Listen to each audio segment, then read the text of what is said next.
I remember the moment everything inside me cracked like thin glass. It was a rainy Thursday evening, the kind where the wind taps against the windows like it's trying to whisper warnings. I stood in my own living room, barefoot, the hem of my nightgown brushing the cold tiles. My hands were trembling around a lukewarm cup of tea I never got the chance to drink. And there he was, my husband of 22 years, standing at the doorway with his suitcase in one hand and another woman's perfume still clinging to his clothes. He didn't look at me with love. He didn't look at me with regret. He looked at me like I was a burden he had been waiting to drop. "Kesha," he said, voice flat as dead earth, "you need to leave. Tomorrow morning. You and your sickness, you're dragging my life down. I can't keep carrying you." For a moment, I froze, not because I didn't understand his words, but because he said them so casually, as if I were a coat he had outgrown, not a woman who once held his head when he cried. Before I go any further, if you're watching this and you've ever felt unseen, if you've ever loved someone who forgot the weight of your sacrifices, please like this video and subscribe. It means more than you know. It tells me I'm not alone in this world. I swallowed hard, my voice barely a whisper. But where am I supposed to go? I'm sick. I can barely stand most days. He shrugged. A shrug. 22 years of marriage erased with a shoulder twitch. "That's not my problem anymore. You're dead weight, Kesha. I don't need a sick woman who can't contribute anything. I already filed the papers." He tossed a brown envelope toward me. It slid across the floor like a final insult. Divorce papers. Cold, pre-signed, final. My knees nearly gave out. I saw myself reflected in the window, pale, tired, holding a cup with shaking hands. I didn't look like a wife. I looked like a ghost. My throat tightened. My eyes burned. Inside, something shattered like glass swept off a table. I thought of every night I stayed awake nursing him through fever, every paycheck I handed over to cover his dreams, every prayer I whispered for his future, every time I silenced my needs so he could shine. And still, it wasn't enough. But that was only the beginning. Sleep that night. How could I? The walls that once held our laughter now held my humiliation. Even the silence felt different, sharp, like it cut the air before it reached my lungs. I sat at the dining table, still in my nightgown, still holding that cold cup of tea. I remembered tracing the rim absent-mindedly, watching my tears fall into it like raindrops on glass. I kept asking myself, where did I go wrong? Was I ever loved or just used? How does a heart survive being thrown away? At 3:47 a.m., I heard footsteps upstairs. His footsteps. Confident, unbothered. The steps of a man who had already moved on. Then I heard her voice, a woman's voice, in my house, in my bed, laughing like I was the punchline. My heart cracked. It wasn't anger yet, it was grief. Raw, heavy grief for the version of me that still believed he was a good man.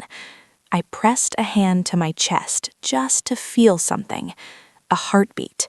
Proof I still existed. When morning came, I folded every piece of clothing I owned. Not because I wanted to leave, but because being told to stay felt more humiliating than walking away with nothing. As I zipped my suitcase, I paused by the doorway. I looked back one last time, not to remember, but to mourn. A home is not walls and windows. A home is where someone wants you, and this place no longer knew my name. I whispered to myself, maybe I've lived too long for others. Maybe it's time I learned to live for me. What I didn't know then was that my story wasn't ending. It was waking up. But what came next shattered everything I believed. There's a moment in every woman's life when she realizes if she doesn't save herself, no one will. I was standing at the gate with my suitcase in my hand when he finally came outside, perfectly dressed, hairstyled, like he hadn't just destroyed a life. "You'll manage, Keisha," he said. "Women like you always land on their feet, or you don't. Either way, it's not my concern." Then he left, just like that, keys in his pocket, suit jacket over his shoulder, a new life waiting for him like a gift. But I had something he never knew about, a secret I prayed I would never need to use. I reached into the lining of my coat and pulled out a second phone, one he didn't know existed. A single contact was saved in it. Director Valencia Thompson. My hands trembled as I pressed call. 1 ring, 2 rings, then her voice. "Miss Monroe, are you ready to activate the contingency plan?" I closed my eyes. The wind stung my cheeks. My heart was breaking, but my voice was steady. Yes, it's time. Because what my husband never understood, what he never even bothered to ask, was that the sickly, quiet, invisible woman he threw away wasn't invisible at all. She was simply waiting for the world to reveal who she really was. And the truth? I wasn't the burden. I was the asset. The house he claimed as his, the loan he bragged about paying, the life he thought he built alone, all of it was connected to a name he never learned to respect. My name, Keisha Monroe. But the truth waiting for him, the truth I was about to unleash, would change everything. Because that was the moment I learned I was never meant to be saved. I was meant to rise. And what came next would make even karma hold its breath. The taxi ride felt like a funeral procession, except the body being buried was me. Rain slid down the windows in trembling lines, like the sky was grieving on my behalf. I watched the world blur by in streaks of gray and silver, my suitcase pressed against my side like a shield. My breath fogged the glass, and my hands wouldn't stop shaking.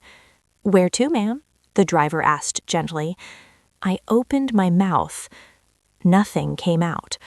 Where does a woman go when her home no longer wants her? Where does a wife go when her husband decides she is expired? For a long moment, all I heard was the sound of windshield wipers dragging across the storm. Finally, I whispered, "Anywhere that isn't here." The driver nodded and began to drive. City lights passed like ghosts, street corners where I once waited for him after work, the bakery where he bought me muffins the first year we were married, the park bench where he held my hands and promised, "I'll protect you forever." Every memory was a knife. I pressed a shaking palm over my heart. Why does love die with such cruelty? Why do promises rot into threats? Why do good women always learn too late? My phone buzzed. A text from Director Thompson. "Room 907, private wing, Kings Mountain Clinic. Do not go anywhere else. We're waiting." I didn't know what terrified me more, the future I was walking toward, or the past that still held chains around my ankles. When the taxi stopped, the driver looked at me through the rearview mirror. "You'll get through this, ma'am," he said softly. "Women like you survive things men couldn't even stand to remember." A single tear slid down my cheek, not because his words hurt, but because it was the first kindness I had received in a long time. I stepped out into the rain. The doors of the clinic opened like a new chapter, and I had no idea the truth that waited for me inside. But that was only the beginning. The room they placed me in didn't feel like a hospital. Soft lighting, white roses in a vase, warm blankets, a clock ticking like a heartbeat that refused to die. I sank into the bed, exhausted, fever still clinging to me like a second skin. Moments later, Director Thompson entered, poised, steady, a woman with storms in her eyes. She pulled a chair beside me. "Miss Monroe," she said softly, "I am sorry it has come to this. We tried to preserve your privacy, your dignity, but your husband's actions, he forced our hand." I stared at my hands, thin, trembling. "I just wanted a marriage," I whispered. "I just wanted to be loved." Director Thompson placed her hand over mine. "You wanted to be loved," she agreed, "but you were being used." Her words hit harder than any slap. She reached into her briefcase and placed a stack of documents in my lap. Property deeds, loan transfer confirmations, investment ownership filings, every page stamped with the same name, MLG Holdings, Monroe Luxury Group, chairperson, Keisha A. Monroe. I felt my breath stumble. That was me. That was mine. The empire I built in kitchens and sleepless nights. The brand I created while he laughed at me. The fortunes made from formulas I stirred between heartbeats. It was real. It was all real. "I never wanted power," I whispered. "I only wanted a partner." "And now," she replied, "you need a witness to your pain, to your rebirth." The room fell quiet. Somewhere in the halls, footsteps echoed, not loud, not threatening, just approaching. A nurse entered. "Ma'am, he's here." My blood turned to ice. "Who?" I asked. Her voice trembled. "Your husband." I felt my soul flinch. What came next shattered everything I believed. He walked in like a stranger, wearing my husband's face. Same jawline I once cupped in my hands, same eyes that once held galaxies meant for me, but colder, sharper, greedier. His suit was pressed, his shoes shined. He looked like success. I looked like survival barely holding on. "You planned this," he snapped. His voice shook with anger, not remorse. "You always had money, power. You let me think you were nothing. Why?"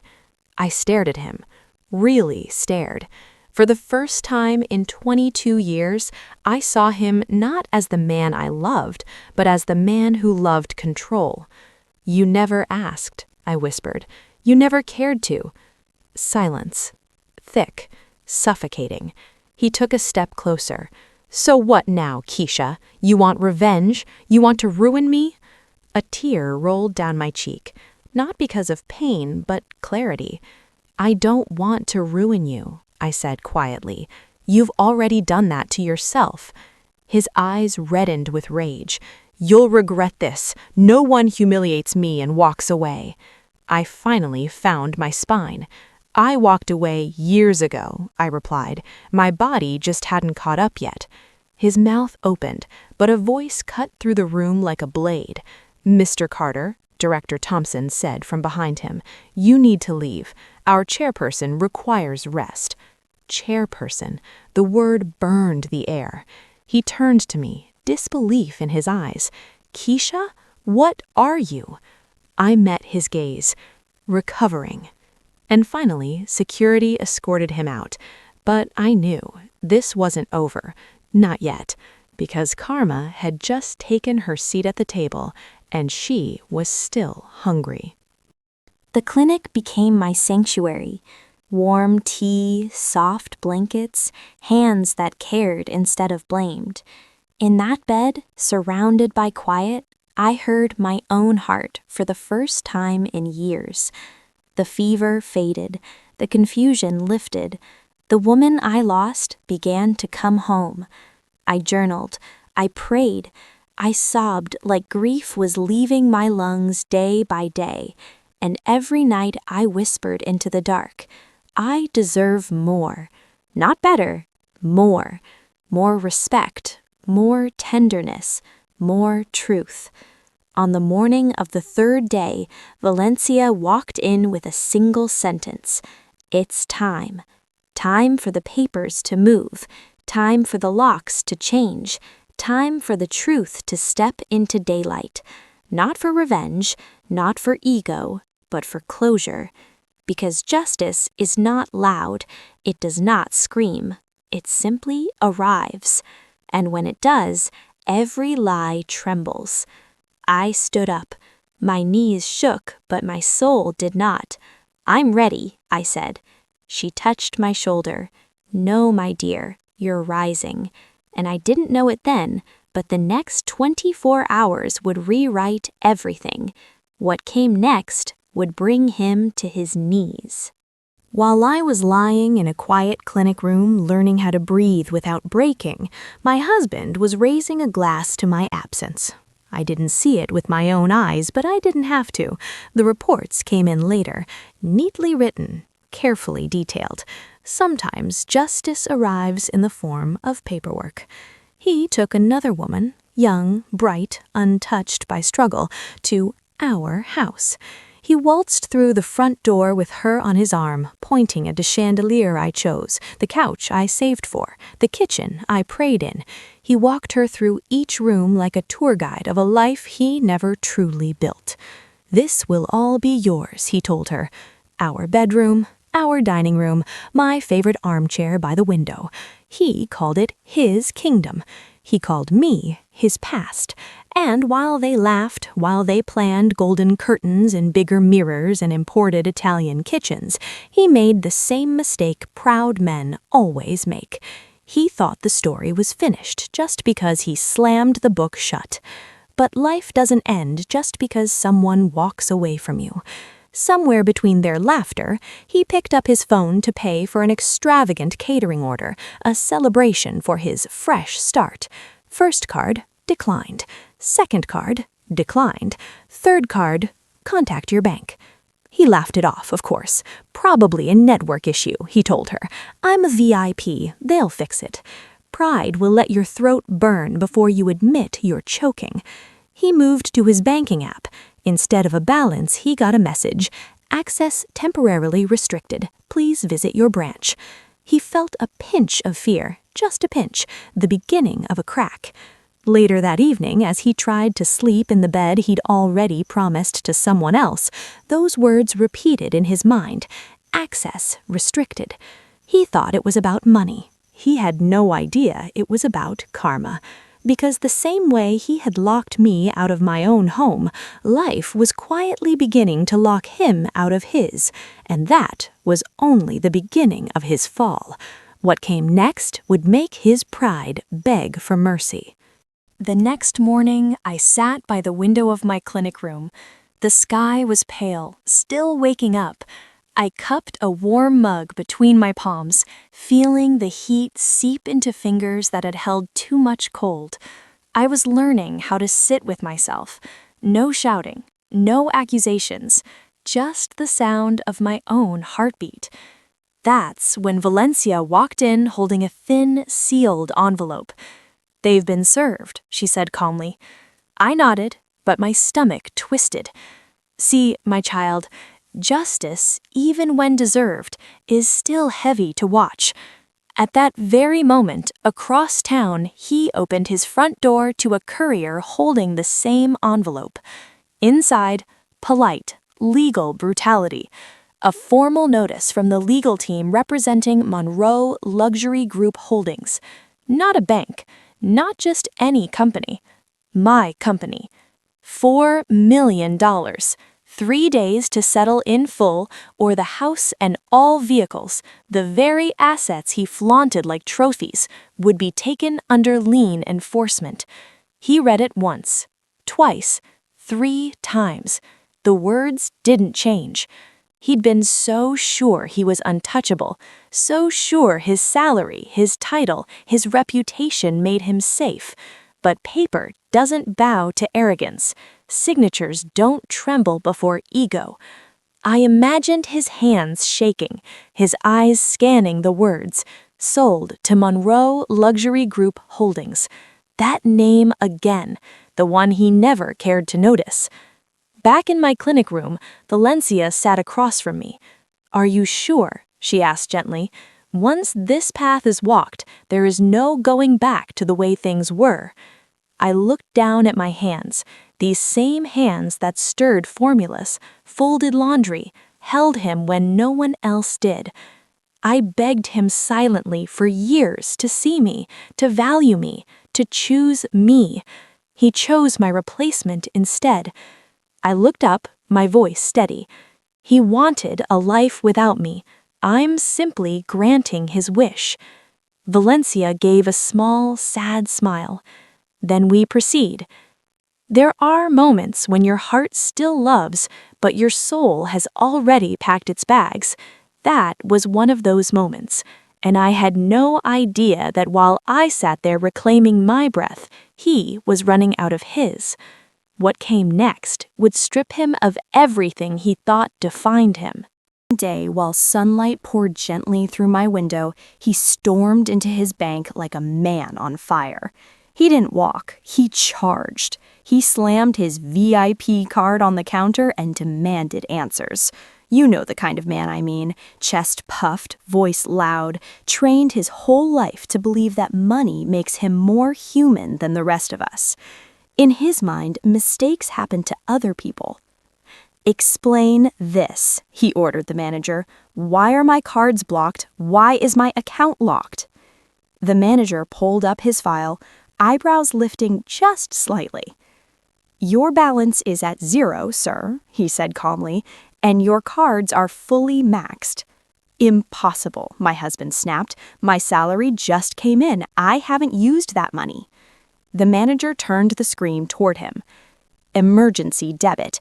Executed in the middle of the night, every available cent drained directly toward his business loan." "By whose permission?" he shouted. The answer was simple.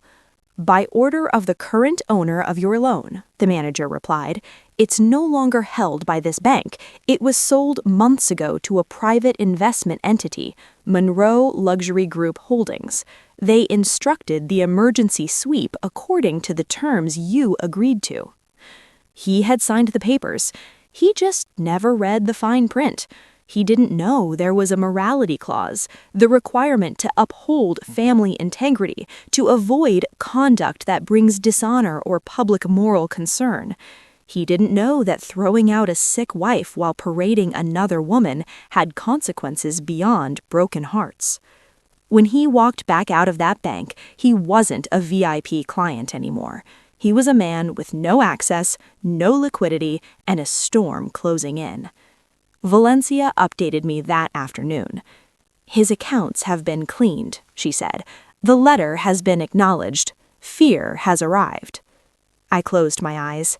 It didn't make me feel triumphant. It made me feel tired. "Does justice always feel this heavy?" I asked. She gave a long exhale. "Real justice does, because it carries both your pain and his consequences." I sipped my tea, hands steady now. I hadn't chased this, I hadn't begged for power, but I would not apologize for finally standing in it. And the real reckoning was still one sunrise away. What came next would drag him out of his castle and into the street. Third day dawned clear and bright. Funny, isn't it, how the worst days of our lives can arrive wearing beautiful weather. I sat by my window again, dressed now in soft, comfortable clothes, my head wrapped neatly, my face no longer drained by fever. A tray of breakfast sat untouched in front of me. My appetite hadn't fully returned, but my strength had. Valencia entered with a tablet in her hand. "It's happening," she said. "Do you want the updates?" I hesitated. My heart was still tender, but it was also curious. "Yes," I whispered. "Tell me." Across town, at that same front door where I once stood begging to be seen, a different knock echoed. Firm, official, unbothered by pride.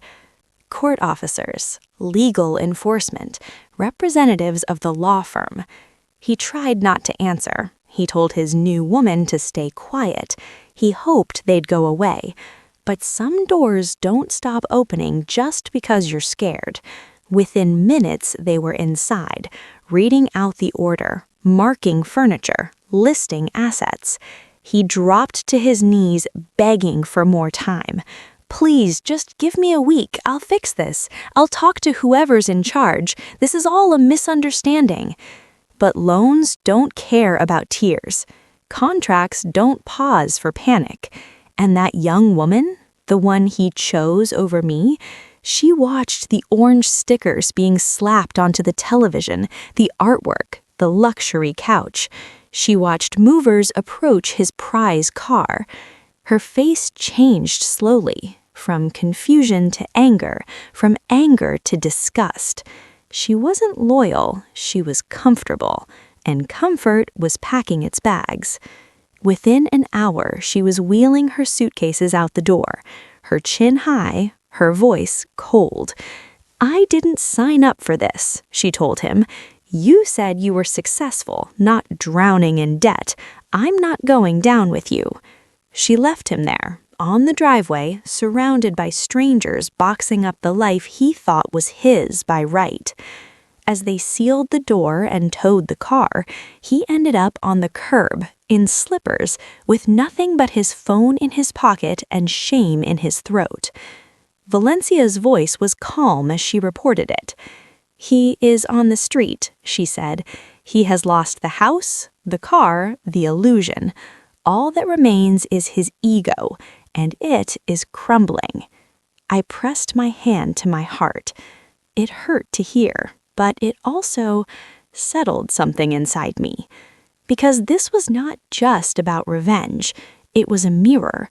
The same way he had thrown me out, life had thrown him out. The difference? I still had myself.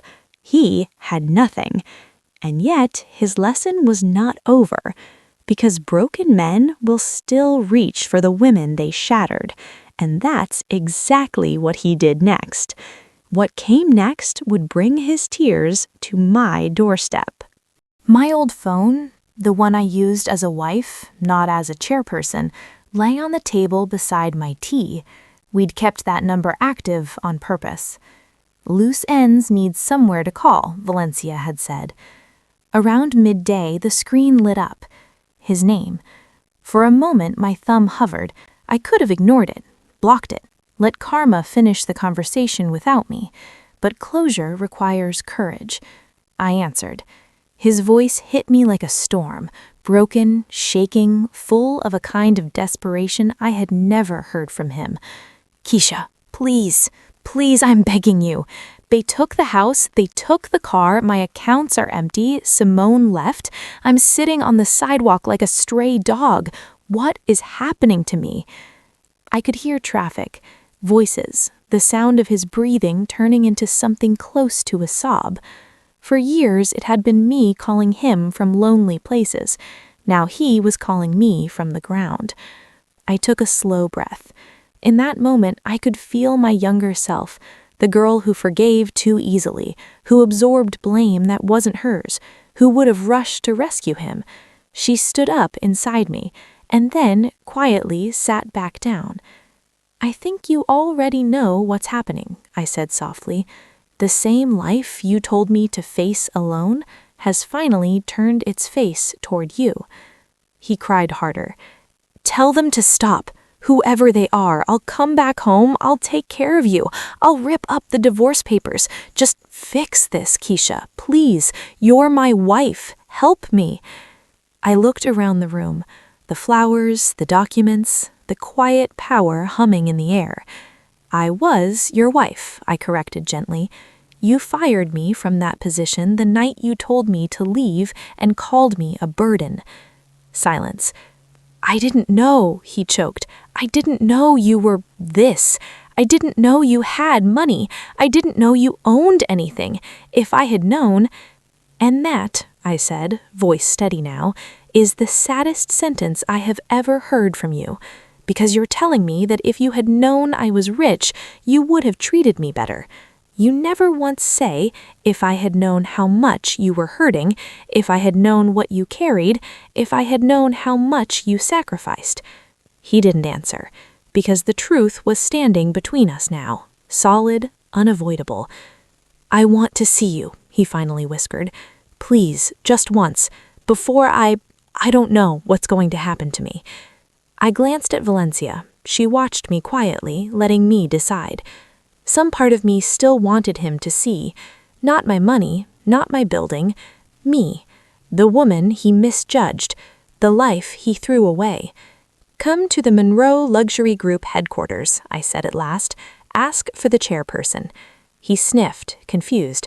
But why there? What does that company have to do with you? My smile was bitter and soft at the same time. Oh, my dear, I said quietly, you've been living in my shadow for years and never once looked up. I ended the call. My hands were steady, my heart was not. Valencia spoke softly. I'll have security bring him up when he arrives. I shook my head.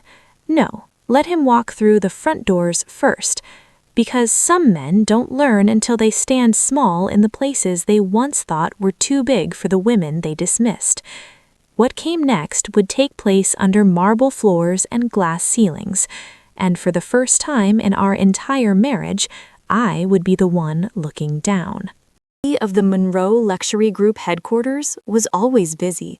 Elevators chiming, footsteps on polished floors, soft conversations about markets and strategies and launches. That day, though, everything paused for a moment.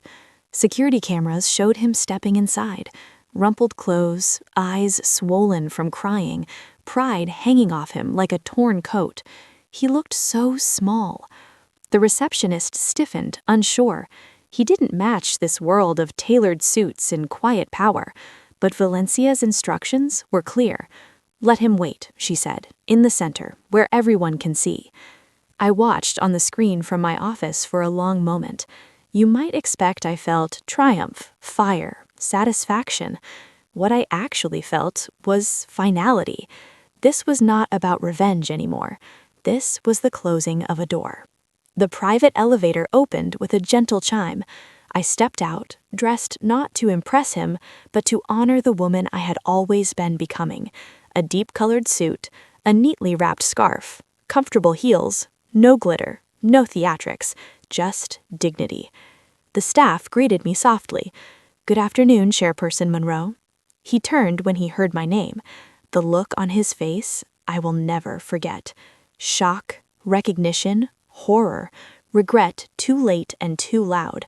Keisha, he whispered. No, this can't be real.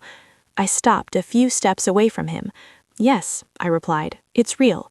Just like the night you told me to get out of your house was real. Just like the names you called me were real. Just like the divorce papers already filed are real. He dropped to his knees right there on the marble. A sound left him, not quite a sob, not quite a scream, something in between, the sound of a soul meeting its own reflection. I'm sorry, he sobbed. Please, I didn't know. I was stupid. I was proud. Give me another chance. I'll make it right. I'll be better. I held up a hand. How many times did I beg like that in my own quiet way? How many times did I ask for scraps of tenderness? Karma is not mine, I said softly. I'm just watching her work. He crawled closer, reaching for my hem. Please, let me come back home. I took a step back. There is no home, not the way you knew it. The house you claimed is now legally under my company's name. The life you bragged about was built on my sacrifice. You did not lose your home, Darnell. You lost your mask. Silence wrapped itself around us. Employees watched, but respectfully distant. I continued, my voice gentle but unshakable. I will not send you to prison, not because you don't deserve consequences, but because I don't want to spend another year of my life thinking about you in any way. Instead, here's what will happen. Your debt is cleared in exchange for a written confession of everything you've done. Your job at the company you worshipped? Gone. Our holding group bought controlling interest this morning. You will not owe me money. You will owe me truth. He stared, hollow. "I have nothing left," he whispered. "What am I supposed to do now?" I looked at him, really looked, and for the first time I saw not a husband, not an enemy, but a man standing in the wreckage of his own choices. "Start again," I said quietly, "from zero, like I did, but this time without anyone beneath your feet." I turned to leave, but paused. "And Darnell, if you ever speak ill of me, if you ever twist this story, that confession goes public, not as revenge, as record." I walked back toward the elevator. My heart was heavy, but it was also free. Free from begging, free from shrinking, free from trying to prove my worth to someone who had already decided I had none. In the quiet of my office later, with the city shining below, I sat alone with my thoughts. I wrapped my hands around a warm cup of tea and listened to the rain starting again against the glass. And I thought of you, whoever is listening to my story. Maybe you are a wife, maybe a mother, maybe a daughter who has given too much and received too little. Let me tell you what these years, this betrayal, this justice taught me. Never hide your light so someone else can feel taller. Love is not proven by how much pain you can carry for another person. If they only value you when they learn your worth in money, they never valued you at all. Karma doesn't always roar. Sometimes she walks on soft feet and knocks with a pen and paper. I once believed my whole life depended on one man's approval. Now I know my life rests in my own two hands, in the God who watched me cry in silence, in the quiet strength of a woman who finally chilies herself. If you are listening to me right now with tears in your eyes and questions in your heart, hear this, my child. You are not hard to love. You were just loving people who did not know how to hold a heart like yours. Stand up slowly. Gather your dignity. Don't rush revenge. Focus on healing. Because in the end, the sweetest justice is living a life so full of peace, purpose, and self-respect that the people who tried to break you can only watch from a distance. And as for me, I am no longer the sickly, invisible wife standing in the shadows of someone else's ego. I am Keisha Monroe, woman, builder, survivor, chairperson. And this time, I will not dim my light to make anyone comfortable. Not ever again.